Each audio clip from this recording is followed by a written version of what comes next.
What's going on, y'all? The reviewer is here, and I'm back to give y'all this movie review of Double Jeopardy. All right, this is a crime thriller film that was directed by Bruce Beresford, and this right here I have is the 4K. Was it the Ultra 4K quality, along with the Blu-ray disc as well. So I'm going to show it to y'all. And this was a movie that was made in 1999 as well. And as you see, it stars Ashley Judd and Tommy Lee Jones, and also Bruce Greenwood is on there, and some other actors too. I'll list them. So with that being said, this is the nice little slide thing. I forget what you call it, but I didn't even know they had this out. But I'm glad that I found this movie, because this is actually one of my personal favorite movies. Many may disagree, but it is what it is. But it stars Ashley Judd as Elizabeth Parsons, Bruce Greenwood as Nicholas Parsons, or her husband, Tommy Lee Jones as Travis Lehman, who is the PO or parole officer, and Annabeth Gish as Angie Green, who is Elizabeth's friend. And then you have other actors on there. Then you have Maddie on there, who is Elizabeth and Nicholas' son on there. Let me give y'all the beginning of the movie. So the movie stars in this place called Whidbey Island, Washington. Elizabeth and Nicholas Parsons, they're a wealthy couple that, that's really doing well financially for themselves. And they have a son named Maddie. I think at that time, Maddie was like 2-3 years old or something like that. And they were having a nice little get together with family and friends and maybe co-workers and stuff like that. And, it seems like they're just having the nice, rich life. And they interacting with each other. And later on, Libby and Nick and Angie, they're cool with each other and stuff like that. And then Nick surprised Libby by going on a boat ride. So they got a nice little boat, and they're just having a nice romantic time together and all that stuff. And it got me wondering, man, I kind of wish I was that guy. Have a nice little rich, wouldn't say rich per se, but a nice little wealthy lifestyle. Like, just live good. The American dream, you know what I'm saying? But anyway, so they spending time together, and then all of a sudden later at that same night, all of a sudden Nick winds up missing off of the boat. Libby wakes up and she sees blood all over the place. Boat patrol people came around. I guess they had got a call or something that something happened. So when Libby went outside of the boat, she went and picked up the knife.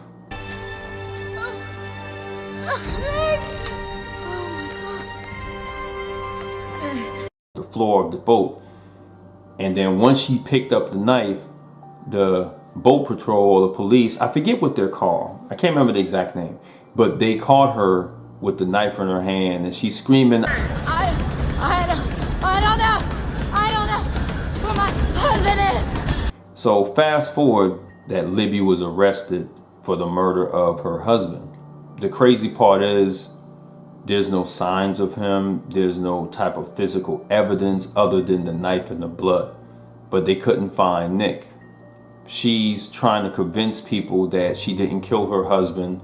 But they always say it's not what you know, is what you can prove, So now the court used all the evidence against her, that she had a knife and had blood, and it indicates that she in fact killed her husband. But again, I say to myself personally, well, there's no evidence really that she killed her husband. I mean, where's the husband? He's nowhere to be found, right? But unfortunately, based off of circumstantial evidence, she was convicted and she got locked up in prison. Now, I believe she was locked up for a certain amount of time, and she'd be eligible for parole in a certain amount of years or something like that. So fast forward, she agreed for Angie, the parent of Maddie, instead of Maddie going to the ward of the state or whatnot. She didn't want him to be a part of that. So she wanted Angie, her best friend, to be the mother or the parent. All right, so after some time in jail or in prison, she tried to keep in touch with her child and Angie and stuff like that. But then later on, they started losing touch.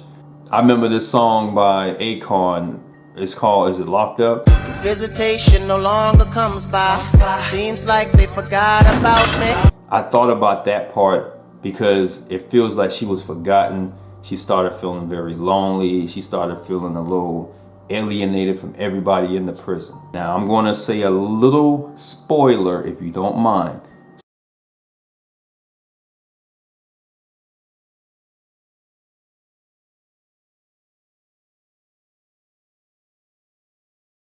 Okay, so now she's saying to her cellmates that her friend Angie just disappeared and stuff like that.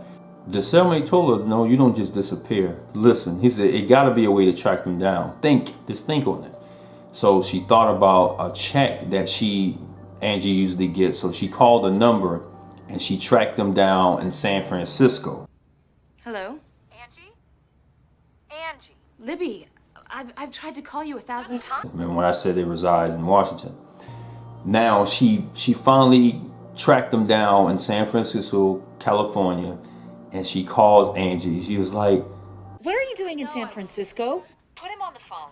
Hey, why are you acting this way? when Libby finally spoke to her son Maddie, Daddy. Nick?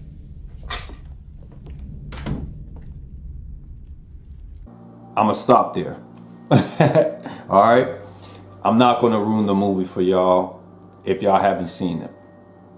So to pretty much summarize this, I thought this was a really pretty good film. I know some people may not like this movie. I don't know why, but this was always a movie of mine coming up. This came out in 1999, like I said, and I remember watching this movie in the theaters. It's rated R, by the way. And I used to think to myself, man, like in 99, those were the times when the internet was just starting to be a normal thing, but not quite normal, but it was starting to be a normal thing. And voila. It is just the interaction on the movie was just real. Like I really dig that. And then you got Tommy Lee Jones on there. Y'all know he's a great actor. All you had to do was wait 3 years. That's all. You fucking idiot. Bruce Greenwood is pretty good as well. And I wouldn't say this is a classic movie, but I would say this is a pretty good one. This is a pretty good, solid movie if you're into thrillers. Y'all know me, I'm not really into too much action movies. But you know, I'm gonna make a video a lot like this soon about what type of movies that I personally like.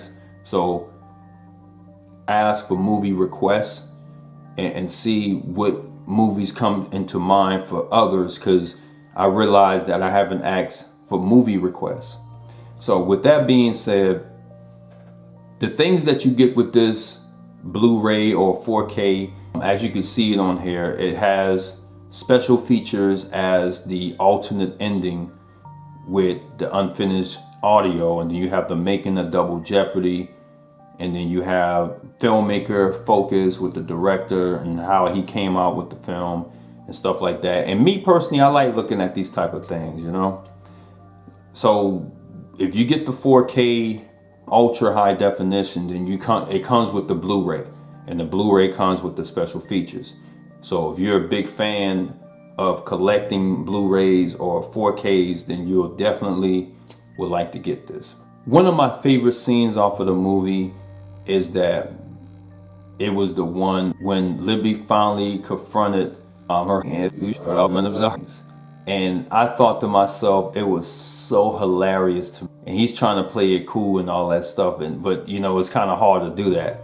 I do have one question, though. How long were Angie and you fucking before you decided to get rid of me? Would you excuse us, please? Oh, yeah, sure. Go ahead. And then another scene when she's like on the computer, and then this guy's trying to, you know, flirt with her and all that stuff. And pretty much she blew him off by making like. Oh, look, I just remembered I have this appointment with See ya. See ya. What happened in the movie, what I told you. I like that scene. And then there's another scene towards the end of the movie when they finally got some puzzles solved. You have to watch the movie when you have some puzzles solved throughout the movie. What are you talking to me for? She's the one with the gun. If you like thriller films, you would definitely love this one, and especially if you like Tommy Lee Jones, man. Like I say, I think he's a phenomenal actor. No other like him. As an ex-law professor, I can assure you she is right. Shout out to Bruce Beresford for directing a nice film. Shout out to Ashley Judd, Tommy Lee Jones, Bruce Greenwood, Annabelle Gish, and many others, actors and actresses that was on this film. All right. Much love to the real folks, and I'll be on here back with another review. All right. Peace out, guys.